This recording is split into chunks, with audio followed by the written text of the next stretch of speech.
Hey, what's up guys? So sekarang kan musim durian. Kalau kita bawa kereta kiri, kanan, depan, belakang jual durian. Jadi hari ni kita nak buat serawa durian. Cara dia senang je. Ambil satu cawan air, tambah 3 helai daun pandan, 3 ketul kecil gula Melaka, and then masukkan 2 kotak kecil santan. Lepas tu untuk durian korang boleh pakai mana-mana durian korang nak. Tapi budak-budak ni dia orang mengada sikit. Nak bermanja-manja, dia macam Ming nak musang king. So kita masukkanlah musang king dalam serawa ni. Korang boleh guna 15 ulas durian macam tu. Lepas tu masak. Masak sampailah kuah tu pekat, and then durian tu dah melerai kat dalam. Kita akan dapat kuah yang macam custard creamy macam ni lah.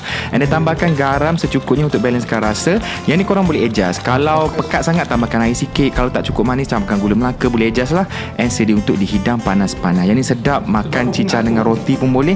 Nak makan dengan pulut pun boleh. Pulut tu next video. Aku dah siap record dah semalam tapi tak edit lagi. Nanti kita akan upload. Okay? Selamat mencuba.